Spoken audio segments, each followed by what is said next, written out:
Assalamualaikum warahmatullahi wabarakatuh. Apa kabar? Kembali berjumpa dengan saya Herz bin Arif dari Forum News Network. Kabar yang sangat mengejutkan datang dari markas Partai Golkar di kawasan Anggrek Nelly Murni, Jakarta Barat ya, di kawasan Selipi ini. Ketua Umum Partai Golkar Airlangga Hartarto sudah mengundurkan diri dan dia sudah menandatangani surat pengunduran dirinya itu Sabtu malam. Artinya tadi malam ya. Assalamualaikum warahmatullahi wabarakatuh. Selamat pagi para kader Partai Golkar yang saya cintai. Saya Airlangga Hartarto. Setelah mempertimbangkan dan untuk menjaga keutuhan Partai Golkar dalam rangka memastikan stabilitas transisi pemerintahan yang akan terjadi dalam waktu dekat, maka dengan mengucapkan Bismillahirrohmanirrohim serta atas petunjuk Tuhan Yang Maha Besar, maka dengan ini saya menyatakan pengunduran diri sebagai Ketua Umum DPP Partai Golkar. Pengunduran diri ini terhitung sejak semalam, yaitu Sabtu 10 Agustus 2024. Selanjutnya sebagai partai besar yang matang dan dewasa, DPP Partai Golkar akan segera menyiapkan mekanisme organisasi sesuai dengan ketentuan ADART organisasi yang berlaku. Semua proses ini akan dilakukan dengan damai, tertib, dan dengan menjunjung tinggi marwah Partai Golkar. Demokrasi harus kita kawal dan kita kembangkan terus-menerus. Partai politik adalah pilar demokrasi kita. Indonesia adalah negeri besar. Kita harus memastikan bahwa demokrasi kita terus berjalan dari satu generasi ke generasi berikutnya. Partai Golkar sejauh ini telah menjadi kebanggaan kita semua, serta menjadi kekuatan terdepan demokrasi Indonesia. Selama 60 tahun, kita telah membuktikan semua itu. Di dalam pemilu legislatif 2024, kita telah bersama-sama menaikkan pencapaian partai kita dengan merebut 102 kursi DPR RI, serta ratusan, bahkan ribuan kursi parlemen di berbagai tingkat pemerintahan dari Sabang sampai Merauke. Dengan keringat bersama serta dengan tekad bersama, Partai Golkar berhasil melakukan transformasi menjadikan dirinya sebagai kebanggaan seluruh kader kita. Selain itu, dalam Pilpres yang lalu, kita berhasil memberikan kontribusi besar dalam kemenangan pasangan Bapak Prabowo Subianto dan Mas Gibran Rakabuming Raka. Mereka akan melanjutkan kepemimpinan negara sebagai presiden 2025. Kita ulangi ya. Nanti gampang dikat. Nanti dikat ya. Selain itu, dalam Pilpres yang lalu, kita juga berhasil memberikan kontribusi besar dalam kemenangan pasangan. Kita ulangi. Ya. Selain itu, dalam Pilpres lalu, kita juga berhasil memberikan kontribusi besar dalam kemenangan pasangan Bapak Prabowo Subianto dan Mas Gibran Rakabuming Raka. Mereka akan melanjutkan kepemimpinan negara sebagai presiden periode 2024-2029. Sebagai presiden dan wakil presiden. Sebagai konsekuensi dari pengunduran diri Airlangga Hartarto, maka Partai Golkar itu akan menggelar musyawarah nasional luar biasa itu pada tanggal 25 Agustus. Jadi ini dipercepat dari rencana semula yang akan dilaksanakan pada bulan Desember. Dan untuk sementara ini sampai terjadinya Munaslup, itu Partai Golkar katanya menyiapkan Agus Gumiwang Kartasasmita ini sebagai PLT Ketua Umum hingga proses pemilihan Ketua Umum yang baru itu sudah berlangsung. Siapa yang akan menjadi Ketua Umum dari Partai Golkar itu disebutkan bahwa ini calon yang sangat kuat itu adalah Menteri Investasi Bahlil Lahadalia. Dan soal ini memang sudah lama berhembus ya, bukan hal yang baru sesungguhnya kalau nama Bahlil Lahadalia yang dicalonkan. Dan kalau Bahlil betul yang ditunjuk, ya ini berarti adalah campur tangan dari Presiden Jokowi, karena Bahlil ini adalah proksi atau sekarang ini dikenal sebagai orang paling dekat dengan Presiden Jokowi. Kabar bahwa Erlangga Hartarto ini digoyang kepengurusannya itu sebenarnya sudah muncul saya sudah menerima kabar itu sekitar 10 hari yang lalu gitu ya. Itu dari pesan WhatsApp yang menyebutkan bahwa sekarang ini Erlangga Hartarto sedang digoyang dan dia kemungkinan akan mengundurkan diri sebagai Ketua Umum Partai Golkar dan akan digantikan oleh Bahlil. Pada waktu itu muncul kabar semacam itu, tetapi waktu itu juga tidak ada pembantahan soal itu. Hanya yang cukup mengejutkan kan kemudian tiba-tiba saja Ketua Dewan Pembina Partai Golkar Abu Rizal Bakri menyatakan bahwa kader Golkar itu harus taat pada aturan main, bahwa Partai Golkar itu sesuai dengan kesepakatan akan dilaksanakan bulan Desember nanti. Ical juga mengingatkan keputusan Munas Partai Golkar tahun 2019 telah diperkuat kembali lewat Rapimnas Golkar tahun 2021. Dengan demikian Munas Golkar telah diputuskan akan digelar pada Desember 2024. Saya meminta seluruh kader Golkar menaati keputusan Munas sebagai keputusan final dan tertinggi partai. Itu ujar Ical atau Abu Rizal Bakri dalam keterangan tertulisnya pada hari Rabu tanggal 7 Agustus 2024. Dan Abu Rizal Bakri juga berharap Munas Partai Golkar nanti berlangsung terbuka.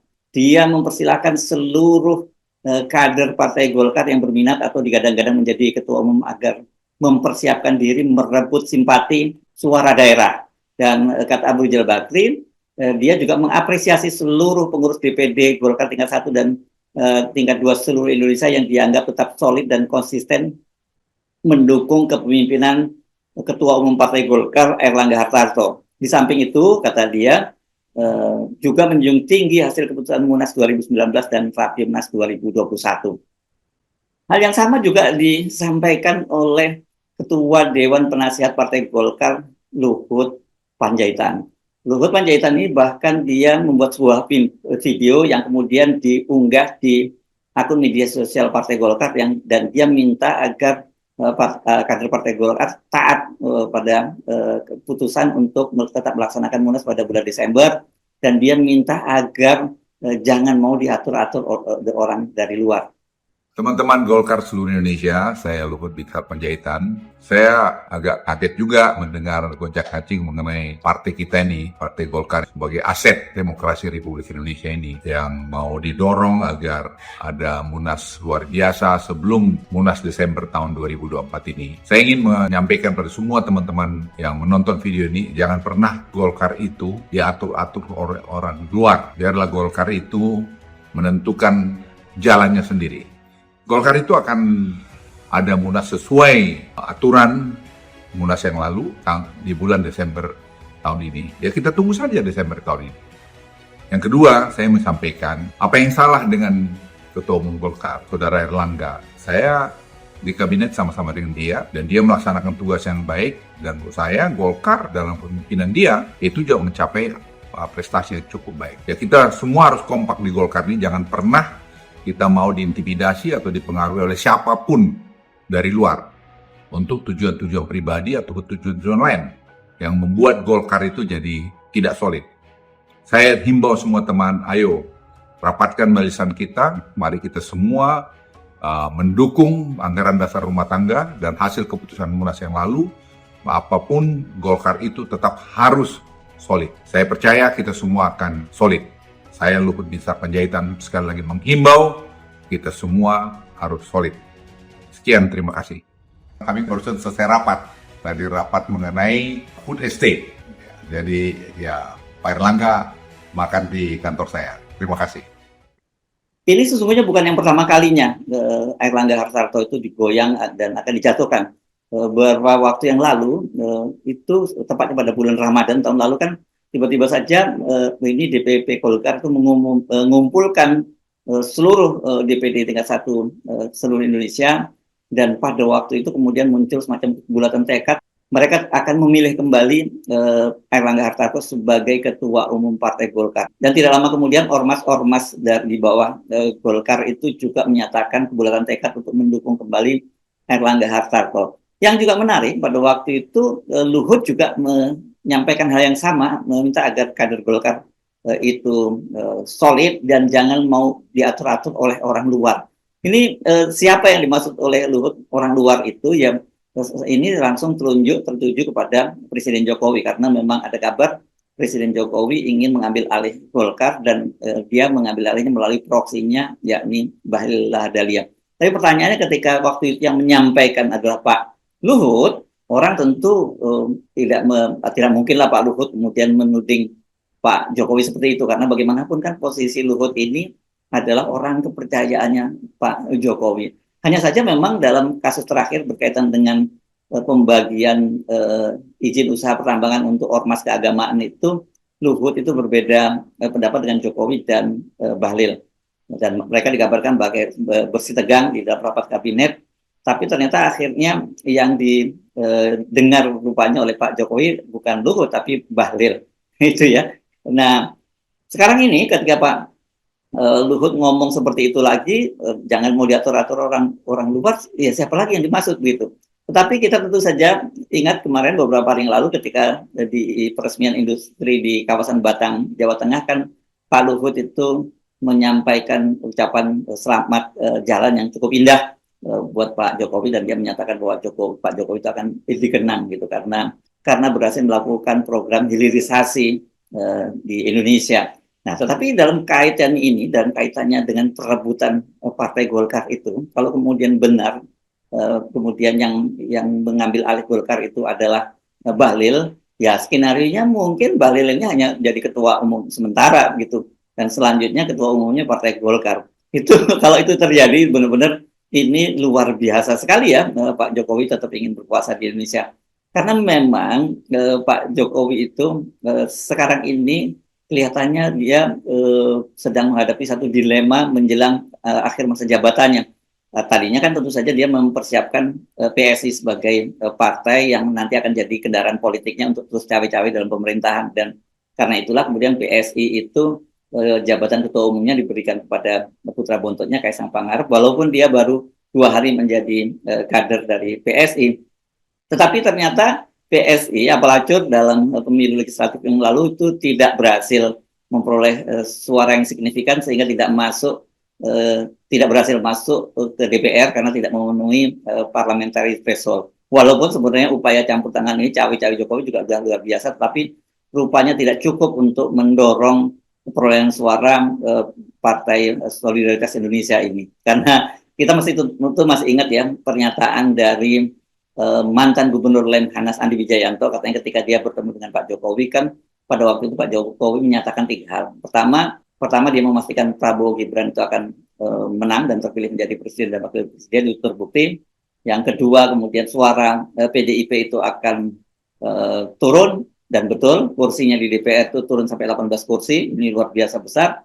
Dan yang ketiga dipastikan bahwa PSI itu akan masuk parlemen. Tetapi ternyata yang ketiga ini Pak Jokowi salah.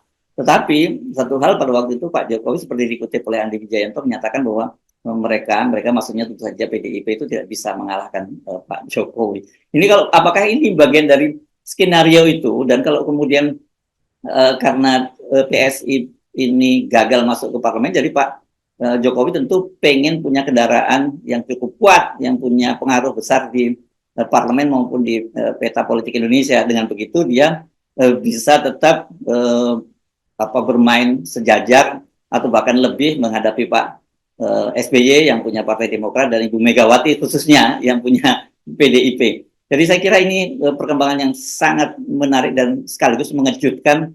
Ternyata di ujung pemerintahnya Pak Jokowi juga masih muncul gonjang-ganjing partai politik yang tidak main-main karena Golkar ini tentu saja sekarang ini adalah partai paling senior di Indonesia. Ini adalah partai produk Orde Baru, dan pada pemilu kali ini, pemilu 2024, pemilu legislatif menjadi pemenang kedua kalau jumlah kursinya di DPR RI.